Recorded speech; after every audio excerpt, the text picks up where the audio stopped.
За сайн байна уу? Өдрийн мэд. За өнөөдрийн лекц 3 дугаар лекц. За 3 дугаар лекцийн сэдв мэдэх ба бодит гэсэн ийм сэдв тийм. За гол нь бид энэ хүрээлэн байгаа орчин тойрон энэ бодит байдлыг хэрхэн бодит гэдгийг нь мэддэг вэ? Бидний мэдэх ийм үйл ажиллагаа бидний толгой тархинд ухаанд явагдаж байгаа энэ мэдэх үйлдэл хэрхэн явагдаж тэгснээрээ бид нар юмыг мэдээд за бодит байна гэсэн ийм дүгнэлтэнд хүрдэг. Энэ тухай өнөөдөр лекц зин сэдвийг бэлдсэн. За define real. If you're talking about what you can see, what you can smell, taste, and see, then real is simply electrical signals interpreted by your brain. What you can smell, what you can taste, what you can see. Real is simply electrical signals interpreted by your brain. Чи тэр үнэрлж байгаа, тэр амталж байгаа тэр л бүгд чинь юу вэ гэвэл чиний энэ брейн тархин дотор явж байгаа электрон химийн сигналууд шүү. Living in a dream world, Neo. Энэ сигналууд л явагдаад чиний ухаанд явагдсны дараа чи юмыг бодтоо гэж хэлж байгаа шүү дээ гэсэн ийм хариултыг хэлж за Neo реалын тухай бас нэг ойлголттой байна. За реал гэсэн энэ хөгтхон тий. Монголчууд бид нар ч гэсэн хэрэглэдэг. Реал гэж, reality гэж. За энэ үг маань өөрөө латинаар ерөнхийдөө юм л гэсэн үг юм байна. Нэг юм. Reality нэг юм. За монголоор бол бид нар ерөнхийдөө юм гэдгийг бас өөрснөө бас сайн илэрхийлж чадахгүй ч гэсэн бас зөв бас хэрэглээд байдаг. Жишээл хэн юм бэ чи гэдэг юм байна тий. Хэн юм бэ чи? Өөрөөр хэн гэдэг реал вэ чи гэсэн юм юу болох гэдэг шүү дээ. Асуулт болох гэдэг. За ерөнхийдөө бидний энэ бодлоос гадуур зүйлсийг ерөнхийдөө бас реал гэж бас хэлээд байгаа шүү дээ. Энд байгаа бидний бодлоос гадуур санал шир юм. Бидний бодол дотор бол юу байгаагүй л төсөөлөл, үнэмшил, итгэл гэдэг олон зүйлс байна. За философийн реалуудыг онтологи, метафизикс судлаа. За ерөнхийдөө философт бол онтологи, метафизикс бол реалуудыг судлаа явуулсан. Олон зуун жилийн түүхтэй. За сайенс гэдэг бидний шинжлэх ухаан гэж орчуулах дуртай сайенс бол реалуудыг бол хэмжигдэх боломжтой зүйлсийг л реал гэдэг. Сайенс бол. За сайенсийн хувьд жишээлбэл физик хэмжээд юу ч хэмжигдэхгүй бол реал гэж хэлэхгүй шүү дээ. За реалын гол нэг илэрхийлж байгаа хөгтгөн болоод актуал гэсэн хөгтгөн байдаг. Актуал гэсэн үг. Өөрөөр хэлбэл тэр актуал юу гэж юу гэсэн үг вэ? Үйлчлэх, өдөөгдөх. Өөрөөр хэлбэл тэр реал гэдэг бидний тэр бодитгүй зүйлс маань бол бидэрт үйлчлэх хэрэгтэй. Бид түүгээр нь өдөөгдөх хэрэгтэй. Тэгжээс бид нар энэ чинь бодит байна гэж хэл. Тэгэхээр актуал гэдэг үг бол маш чухал реалыг ойлгох. Өөрөөр хэлбэл актуал гэдэг маань үнэхээр нь монголчууд хэлдэг шүү дээ. Үнэхээр тийм ээ. Нэг дугаар. Нөгөө тэгвэр тэр зүйл бидэрт бас буух хэрэгтэй. Чамд бууж буухгүй над ерөөсө буухгүй. Ухаанд ерөөсө буухгүй гэвэл тэр зүйл маань яг актуал биш болчихж байгаа байхгүй. За онтологи гэсэн ийм ойлголт байдаг. Үнэхээр байдаг юм уу? Монголчууд асуудаг шүү дээ. Тийм байдгүй. Байдаг шүү дээ. Тэр бол энэ онтологийн бас чухал асуудал. Энэ маань анх бас энэ реалыг ярьж хахад реалын тухай асуулт бол маш их яригддаг. Тийм учраас реализм гэж бид нар юу хэлдэг вэ гэвэл реализм гэхээр бид нар ямар ч л гэсэн гадаад ертөнц таниж буй субъектээс үл хамааран экзистенц. Өөрөөр хэлбэл бид нар энэ гадаад ертөнцийг танихгүй байсан ч гэсэн байгаа гэсэн ойлголт бол реализм. Биднээс гадуур. За нөгөөтэйгөө идеализм гэсэн ойлголтыг бид нар бас реализмын эсрэг идеализм эсрэг ойлголтыг бас мартаж болохгүй. За идеализм бол бодит зөвхөн субъектийн оюуны чадвараас хамааралтай. За энэ бол маш чухал. Өөрөөр хэлбэл бидний тухайн хүний оюуны чадвараас хамааралтайгаар реал бодит зүйлсийг хэлж байна. Оюуны чадваргүй хүнд бол олон зүйл бодит биш. Оюуны чадвартай байж ажил бодит зүйл маань ихсэн. Тэгжээж оюуны чадвартай хүмүүсийн ертөнц том байдаг гэдэг шүү дээ. ертөнц том байдаг. За яагаад би өнөөдөр энэ бодит гэсэн асуудлыг ингэж яриад философийн гол одоо онтологи, метафизик, экзистенц, реализм, идеализм гэсэн юм 10-аад ухагтхууныг ярьж байна гэхэд ерөөсөө энэ бодитын асуудал бол философчдын одоо маш их одоо зовоож исэн 2500 жилийн өмнөөс одоо гаралтай ийм одоо сэдв. За энэ бол Италийн зураач одоо Рафаэлийн зурсан одоо философчдын одоо барилга ордон гэсэн ийм зураг байгаа. За энэ философчдын ордон дотор хамгийн төвд хоёр Платон, Аристотель. За тэгээ бус нь бол энэгээр бүх одоо Гиппократаас ахуулаад л одоо Демокрит ингээд бүх философчд бол энэ одоо зурган дээр зурагдсан байгаа. За гол нь философчдын асуудал энэ миний энэ бодит гээд байгаа зүйл үнэхээр бодит үү эсвэл надад одоо туяараад байгаа туяа юу? Тий ингэж туяараад байгаа юм уу? Тий нар үнэхээр бодит юм уу эсвэл нар зүгээр надад нар гэдэг ийм туяа тусаад би туяараад байгаа юм гэсэн. Ийм одоо том асуултуудыг хамгийн анх одоо философчд тавьж. За эндээс өнөөдрийн бидний энэ реал энэ бодитын тухай асуудал гарч ирсэн. За түрүүний би та нарт харуулсан тэр Холливуудын Матрикс фильмийг одоо хийсэн кино найруулагч бол Стэнфордын их сургуулийн философчтой ярьж тэдрээс зөвлөгөө авч байгаад тэгээд энэ одоо фильм хийсэн гэдэг тийм төв байдаг шүү дээ. Тэгэхээр бол өнөөдрийн бидний одоо амьдралд бол философийн энэ судалгаанууд бол маш чухал үүрэгтэй. Бид нар философигээр одоо энэ бодит байдалтай танилцаж ерөөсч чадахгүй, бодит байдлыг ойлгохгүй философигээр. За гол одоо судалгааны 3 одоо салбар байдаг. Нэг нь бол рационализм, нөгөөх нь эмпиризм, гурав дахь нь ухамсар. За рационализм бол ерөнхийдөө бид нар түрүү ярьсан бодсоор байгаад мэдлэг төрж байгаа. Бодитыг мэдээд авч байгаа. Энэ бодит зүйлсүүдийг бодсоор байгаад бас мэдэх боломж биш үү гэсэн. За нөгөөх нь бол эмпиризм. Тэр бол харсан, үзсэн, өөрийн одоо тэр үзсэн туршлагатаа тулгуурлаад мэдээд авч байгаа. За гурав дахь одоо ухамсар гэсэн юм том ойлголт байдаг. За манад бол энэ ухамсар гэж үгийг бол ухаан гэдэг үгтэй холиод яваад байдаг. Жишээлбэл далд ухамсар гэж бол маш их буруу хэрэгэлдэг. Тийм. За ухамсар гэдэг үг бол одоо нөгөө германаар Vernunft, англиар reason гэсэн үг байдаг. За одоо энэ ухамсарын тухай ойлголт Германы философч Кантийн цэвэр ухамсарын критик гэж ном байдаг. За манад бол reason гэдгийг шалтгаан гэж буруу ойлгоод цэвэр шалтгааны шүүмж гэдэг одоо буруу орчуулсан юм одоо тохиолдол зөндөө байдаг. За тэр бол одоо алдаа, энийг бол одоо засаж ойлгох хэрэгтэй. За рационализмаар бид нар одоо цэвэр бодлороо бид нар бодитыг яаж мэдэж авах вэ? Тэр чинь тэр гэсэн одоо мэдлэг. За энд бол 1539 онд анх рацио гэдэг үг бол гаргаж ирсэн. За энэ үг бол ерөнхийдөө Францын философч Рене Декартаас эхлэлтэй. За бодож байгаад юмыг мэдээд авчих. Заавал очиж үзэх хэрэггүй гэсэн юм ойлголцоод. За Германы Лейбниц бол бас энэ талаар маш чухал үүрэг гүйцэтгэсэн том одоо рационализмын төлөөлөгч. За рационалаар бодох мэдрэлийн эрхтнүүдээр үзснээс болон шашны онлоос илүү таних боломжтой. Өөрөөр хэлбэл тодорхой зүйлийг бид нар мэдлэг бол заавал үзэж ээж, заавал үнэрлж ээж, заавал амталж ээж, заавал энэ дээрээ ингэж харж ээж одоо байдаг гэх биш. Бодоод логикоор байдаг юм байна.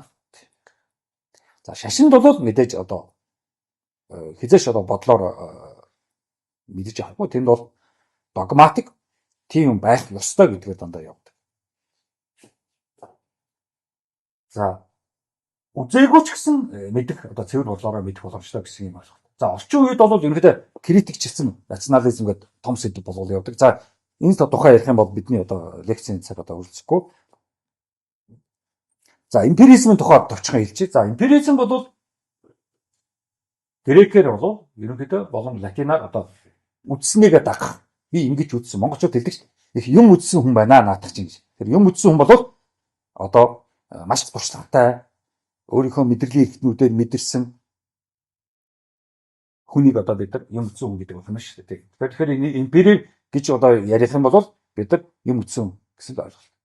За эмпиризмыг үндэслэгчдийн нэг бол одоо Английн Франсис Бэкон, Локе, за ялангуяа Дэвид Хьюм. Дэвид Хьюмэ бол эмпиризмын том төлөөлөгч юм. Дэвид Хьюмэ бол ер нь хүн өөрөө үзээгүйгээр юмыг мэдэх ямар ч боломжгүй гэж одоо яг Декартийн эсрэг зүйл одоо хэлж ирсэн. За энэ одоо эмпиризмын гарал үүсэл бол ерөнхийдөө мэдрэлийн одоо 5 мэдрэхүйгээрээ үзснүүд за ажиглалт, эксперимент тийм үү одоо сайенсдор эксперимент гэдэг тулгуурлаад таних мэдэх одоо боломжтой гэсэн одоо ийм ойлголт. За орчин үед бол логиктой эмпиризм гэсэн ийм одоо сэдвээр судлаачид бол ажилладаг. За энийг одоо сонирхсан хүмүүс цааш нь энэ сэдвээр одоо ном одоо уншиж болно. За гурав дахь бидний ярих ёстой нэг том сэдв бол трансцендентал гэдэг ийм нэг одоо философийн ойлголт байдаг. За энэ нэг бол трансценденс гэдэг нь юу гэсэн үг вэ? Латинаар ерөнхийдөө юмыг давж ойлгох. Өнөөдрийнхөө амьдралын хүрээнд, өнөөдрийнхөө өдөр тутмын амьдрал, өнөөдрийнхөө одоогийнхоо тийм ойлголтоор ч юм уу юмыг одоо мэдэх боломжгүй. Өнөөдрийнхөө амьдралаас дээгүүр давж ээж, өнөөдрийнхөө мэддэг зүйлээс дээгүүр давж юмыг мэдчихэж, дээгүүр бодож ээж, хичээж ээж хүн бол одоо мэдлэг төрөх ёстой. Тэрнээс өдөр тутмын энэ амьдралдаа байжгаад юмыг мэд тэрүүгээрээ одоо мэдж авсныгаа одоо ингээд хангалттай гэж хэлэх бол тэр бол одоо бүтшгүй гэсэн юм одоо бодлоо энд явдаг. За түрүүн би хэлсэн Иммануэль Кантын одоо цэвэр ухамсарын криtik бүтээлээр бол рационализм ба эмпиризм гэж түрүүний хоёр ярьсан. Декартийн рационализм, Дэвид Хьюмегийн эмпиризм хоёрыг бол ерөнхийдөө нэгтгээд тэгээд энэ дундаас трансцендентал гэдэг ойлголтыг бол гаргаж ирж бид нар ер нь одоогийнхоосоо давж байж л бид нар одоо мэдлэг төрнө шүү гэсэн ийм одоо ойлголт бий. За бүх одоо бидний таньж байгаа танин мэдхүйн өмнөх чадвар гэдэг бол одоо гол нь одоо ухамсар гэдэг дээр бид сайн л ухамсарлаж чадчихэж батгатай үнэн мэд төрнө шүү гэсэн тийм ойлголт явж байгаа. Бид нар ухамсараа ажиллуулж чадахгүй цэвэр ухамсарлаж чадахгүй бол цэвэр одоо танин мэдхүйд хүрэхгүй. Цэвэр танин мэдхүйд хүрэхгүй юм аа гэдэг чинь тэр бол ерөөхдөө одоо бохир булангартай найдвартай биш одоо 50-аас дээш хувийн л одоо мэдлэг шиг гэсэн тийм одоо ойлгочод. За Кантын ухамсар бол ерөнхийдөө reason гэсэн төрөнд биелсэн. Ерөнхийдөө бид энэ имийг энэ ойлгоод байгаа энэ ойлгоцоо өөрснөө хянах хэрэгтэй. Хянаж чадахгүй бол бид нар одоо тэр цэвэр мэдлэг төрж чадахгүй гэсэн юм ойлголт.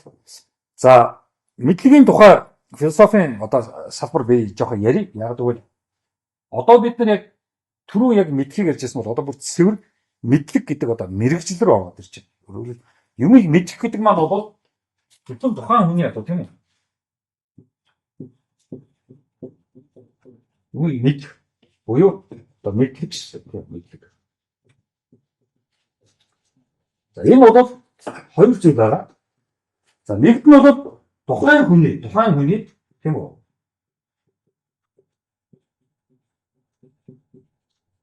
Тухайн хүний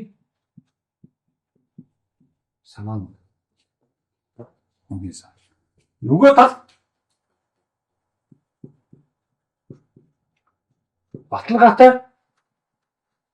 мэдлэг. За энэ бол одоо энд ярих гэж байгаа эпистеме. Хүний санааг би яг ч хэлээд байгаа. Хүн бол ерөөсөө өөрөөхөө эхлээд яг мэдээд авцсан явж байгаа шүү. Тэрийг бол юу гэж хэлдэг вэ гэвэл ерөнхийдөө догсоо гэж хэлдэг тийм. Догсоо. Санаа уурсан. Юу нь хүмүүс эхлээд өөрөөхөө санаал гэж хэлээд байгаа ш. Тэр санаа нь хаанаас гардаг вэ? Хааны газраас чэйжилсэн, хааны хүнээр хилүүлсэн, энэ тэнд уншсан тийм зүйлээр яриад байгаа ш. Одоо яах ёстой вэ? Эпистеме гэсэн тэр баталгаатай мэдлэг болох ёстой. Тэгжээж бид нар танин мэдхүүн мэдлэг юм уу гэхээс тухайн хүний санаа бол шууд мэдлэг гэхэд эргэлзээтэй шүү. Баталгаа хэрэгтэй. Мэдээж тухайн хүн мэдэж чадна, мэдэх боломжтой. Тэгэхээр энэ хүчинтэй эпистеме болох хин чухал гэдэг. Тэр мэдлэг бол хоёр одоо чухал одоо ойлголт багтж явна. За энэ нэгэн одоо олон зүйлийг бол бичсэн байгаа. Ерөнхийдөө яг энэ эпистеме гэдэг энэ танин мэдхүүн одоо мэрэгжлийн хувьд бид нар ярьж шүү дээ. Мэрэгжлийн хувьд бид нар одоо танин мэдхүү явагдлаа, таньчлаа, мэдчлээ гэсэн асуултанд хариулахын тулд бид нар эхлээд нөгөө 5 мэдрэлийн эрхтнүүдийн мэдрэхүү байх шээ. Дараа нь бид нар юуг асуух ёстой? Чиний мэдрэлийн эрхтнүүд, чиний мэдэрснүүд чинь эндүрсэн биш үү? Тийм. Гэдэг асуултыг эпистеме тавина шүү дээ. Ядуул чи санаагаа хэлээд ээж болно. За дараа нь ухаарахгүйгээр мэдрэлийг фильтрэх, өөрийнхөө мэдэрсэн зүйлээ бас ухаарах хэрэгтэй. Шүүлтүртэхгүй бол ерөөс болохгүй. Тэгээд алдаа явж иж болно. Эндүүл явж иж болно. За тэгээд санамж гэсэн одоо том ойлголттой хүн эргээд тэр мэдсэн зүйлээ эргээд санахта буруу санаж болно. Тэгэхээр санамж бол маш сайн явагдах хэрэгтэй.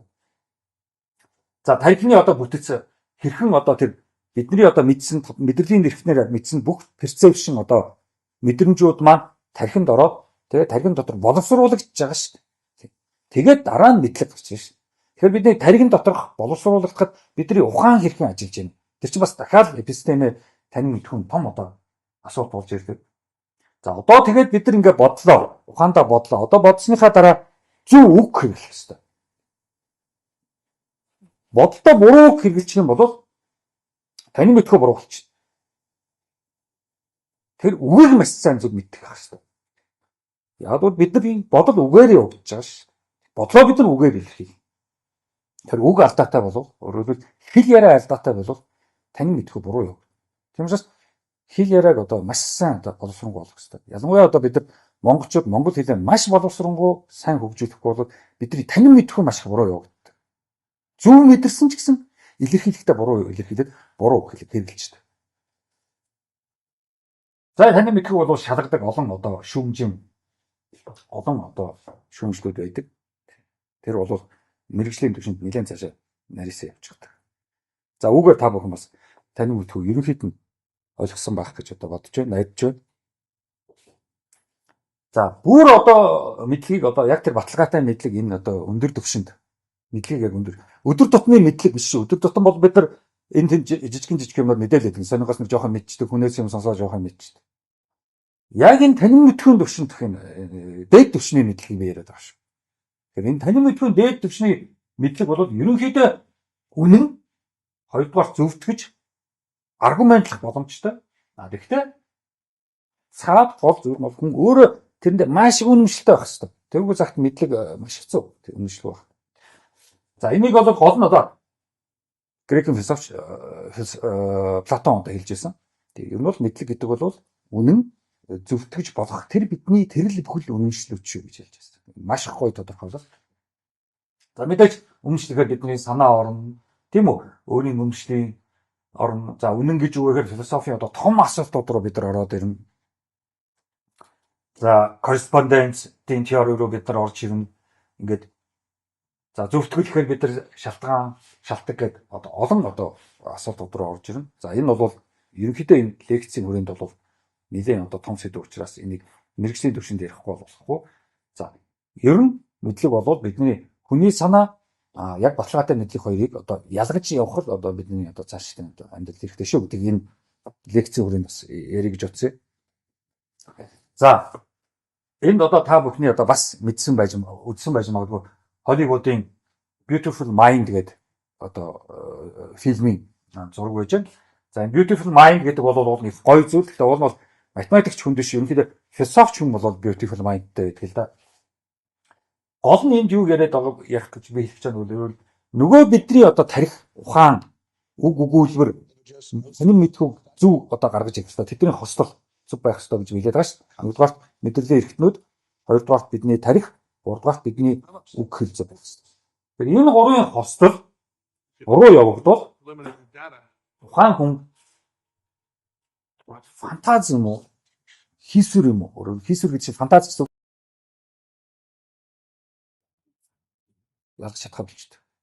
Энэ бол бидний өнөөдрийн ярьж байгаа сэдвтэй бол маш одоо ойрхон юм Hollywood-ын фильм.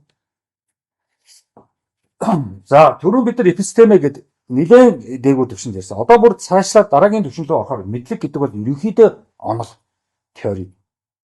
За теори бол маш чухал. Өнөөдөр одоо Монгол оронд бол теори ярихад онол ярихаар хүмүүс маш их дургүй байдаг. Гэтэ онолдоод бай гэж. Тэгэхээр бид нар онолдвол бид нар үнэн лөө очино, зөв мэдлэг рүү очино шүү дээ. Онолдохгүй бол бид нар дандаа худлаа хувь хүний санаануудыг л ярина шүү дээ. Тий. Тэгэхээр ондоос хүн цухтаана гэдэг бол хувийнхаараа л одоо байх гэдэг гэсэн үг шүү. За мэдлэгийн теори, мэдлэгийн одоо онол гол нь юу гэдэг вэ? Бүх мэдлэг хүний л мэдсэн мэдлэг шүү. Өөрөөр альва нэг мэдлэг Тэнгэрээс энэ мэдлэг гэд буугаад ирэг. Бурхан одоо биднэрт энэ мэдлэг физикийн мэдлэг, энэ философийн мэдлэг гэж бидэрт бүтээж өгөөг. Хүн бид нар өөрснөө яасан мэдлэгийг ёсоор байгаад, шүүмжилсээр байгаад, рационалаар бодсоор байгаад, эмпиризмээр бодсоор байгаад, ухамсарласаар байгаад энэ их одоо өнөөдрийн одоо том мэдлэг төрсөн. Одоо бидний зурагт компьютер, за энэ интернетээр та нар ингэж явж байгаа энэ бүх одоо боломжтой энэ нөхцөл бүгдээрээ бидний л хүний л мэдсэн мэдлэгийн юу үр дүнг байна. За бүх мэдлэг тухайн субъектийн чадвараар бүтээгдэх юм. Үнэхээр бидний бүх мэдлэг бол тухайн тэр субъект хүн л хөрхий чадвартай байсан тухай тул мэдлэгийг бүтээсэн биш шүү дээ. Тэгэхээр тухайн хүний тэр мэдлэг бол маш чухал. Тэр их чадвар одоо мэдлэг нөлөөлж байна. За бүх мэдлэг тухайн субъектийн чадвараар цааш нэг бол хэрэгжүүлэгдэн эсвэл туссан тийм. За энэ бол яг нэлээд том асуудал. Яг бол олон хүний мэдсэн мэдлэг бол бас бодит байдалд одоо хэрэглэгдэж, бүтээгдэж, хэрэгжүүлэгдэж чадаагүй олон мэдлэгүүд устсан. За та нар мэдж байгаа одоо 16 17 дугаар зууны үед Европт одоо бурхан шашин сүм хэд маш хүчтэй байх үед бол мэдлэгтэй хүмүүс гарч ирээд том одоо мэдлэгүүдийг одоо гаргаж байхад тэрийг одоо эсэргүүцэж номуудын шатааж за зарим нь одоо амийн хүртэл одоо хорлож ирсэн. Одоо Жордано Бруногийн одоо амийг хорлсон Галилеог шатаах гэсэн чинь би болио би мэдэхгүй худлаа мэдсэн юмаа гэд одоо цухтаасан. За Декарт одоо 10-аад жилийн дараа мэдлэгийн номоо хэвлүүлсэн. Дарвин 10-аад жил номоо хэвлүүлэхгүй байжгаад хэвлүүлсэн. Яг бол Дарвины ном чинь хүн сармагчингаас гаралтай гэж бичсэн байсан. Бруногийн ном чинь дэлхий болоод ертөнцийн төв биш ээ. Дэлхий бол зүгээр байдаг л нэг гариг гээ хэлчихсэн. За сүүлд Зигмунд Фройдын одоо хүний ухаан бол зөвхөн сайхан юм одоо бүтээдэг биш. Муу мухай юм бүтээдэг учраас ухаан бас явдалтай шүү гэдгийг Зигмунд Фройд гаргаж ирсэн учраас бас одоо Фройдыг бол өнөөдөр ч гэсэн маш их шүүмжилдэг. Яг тэгвэл хүн одоо өөрийгөө одоо тэгж их доогуур хэмжээд оруулахах хүсээгүй. За тийм учраас хүний мэдлэг бол заримдаа одоо устддаг юм а гэдгийг би энэгээр бол хэлчихсэн. За Монгол хэлний хувьд бол одоо би түрүү хэлсэн мэдлэгийг бол гаргаж ирэхэд нэгдүгээрт бидний мэдлэгийн эрхтний зөв ажиллах хэрэгтэй, хоёрдугаарт бидний толгой дотор ухаан зөв ажиллах хэрэгтэй, гуравдугаарт бидний ухаанаас одоо бодсон бодол маань зөв үгээр илэрхийлж чадах юм бол жинхэнэ танин мэдхүү болно гэж. Тэгэхээр яг мэдлэгийг ингээд танин мэдхүүг монгол хэлээр буулгах гэдэг заримдаа маш их төвөгтэй байдаг. Яг бол бид нар заавал орчуулах нэг шаардлага гардаг. Заавал орчуулахаар байгаа хэдэн цөөхөн монгол үгээр хольж шугаад орчуулчаад тэр мэдлэг биш. Шин юм биш. Хуучин өнөөл мэддэг юм шиг одоо ойлгоод байдаг. Ялангуяа одоо компьютерийн өнөөдрийн энэ техник технологийн гадаадаас орж ирж байгаа шинэ үгнүүдийг бид нар орчуулах гээд бүр олон зуун жилийн өмнө хэрэгжилж байсан монгол үгээр орчуулах гэдэг. Тэр үе чинь компьютер байтугай одоо ямар ч техник технологи байгаагүй шүү. Тэгмээс техник технологи байхгүй байсан хуучны монгол үгээр шинэ одоо ойлголтыг орчуулж хэзээч бид нар болохгүй.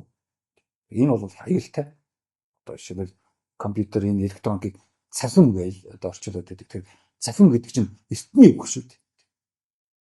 За гэх мэтлэгийн маад бол маш одоо алдаатай одоо очоогүй байдаг. Тэгснээрээ бид нар танин мэдхүү ерөнхийдөө явах тоххой. За монгол хэлээр мэдлэг авах боломж том баг. За мэдлэгээр ажилласан хүмүүс үгүй. Тиймээс мэдлэг үеийн үгс үгүй, орчуулах үгс үгүй. Тэгээд тийм учраас яг өнөөдрийн миний энэ яриад байгаа эпистемэ, энэ танин мэдхүү, энэ мэдлэгийн энэ талаар одоо ажилласан ийм монгол хүмүүс ерөнхийдөө өнөөдөр Монгол байдгүй. Тэд нар ерөөсөө ямар ч ном одоо мэдлэгийн номнууд бичигдэхгүй биш шүү дээ. Энэ бол харамсалтай байдаг. Тэгээд нэгэнд мэдлэгийн номнууд бичигдэхгүй учраас мэдлэгийн үгс ерөөсөө бүтээгдээгүй. Мэдлэгийн үгс, мэдлэгийн толь өчгөд байхгүй учраас мэдлэг Монгол оронд маш одоо удаа явагдаж байна.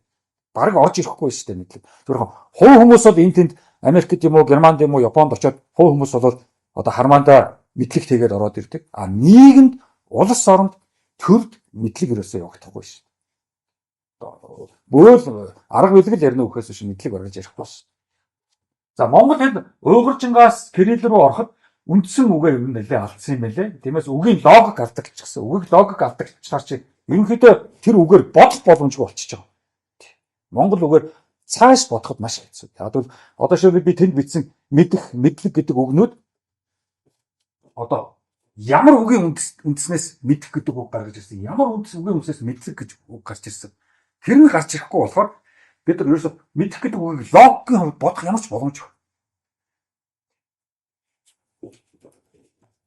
За англи хэлний үгсийг ерөнхийдөө худлаа орчуулж байгаа. Одоо тэр feeling-ийг мэдрэмжгээд буруу орчуулсан. Уул feeling чинь сэтгэл гэсэн. Reason-ыг ухамсар гэж орчуулах байдал шалтгаан гэдээ орчуулчихдаг. За энэ мэдхийн одоо танин мэдхүүн энэ мэдлэгийн маш чухал үгсийг бол ялангуяа монгол хэлний эрдэмтнүүд бол одоо өөрснөө монгол хэлнийг одоо сайн мэддэг гэдэг одоо хүмүүс 60-аад оноос эхлээл эдгээр чинь бол ерөнхийдөө монгол оронд мэдлэг орж ирэхэд маш одоо саад учрууллаа шүү дээ. За монгол хэлний толийг ерөнхийдөө буруу хэлсэн байдаг. За Эренчин Дамжин сүрэн цэвэр нарын энэ хой бичиг бол ерөнхийдөө оюуны бүтээл биш үү. Тэндээс одоо мэдлэгийн өгнүүдийг ойлгоход маш хэцүү. Тэгэхээр энэ одоо цэвлийн болон Эренчин Дамжин сүрэн нарын толь бичгээс ерөнхийдөө мэдлэгтэй танилцъя гэсэн залуус болж байгаа хол явах хэрэгтэй. Тэнд бол мэдлэгийн ойлголтод бол байхгүй.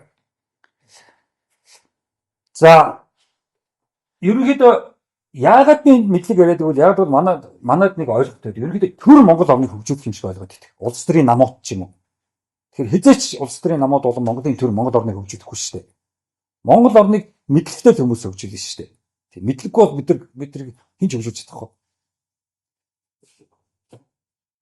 Мэдлэгтэй хүмүүс хөгжлийн стратеги, тактикийг л боловсруулдаг шүү дээ. Мэдлэггүй хүн Монгол орныг хөгжүүлэх ямар тактик боловсруулах вэ? Цаасан дээр юу ч хийж чадахгүй шүү дээ. Тийм учраас Монголын төр Монгол улсыг хөгжүүлэхгүй шүү.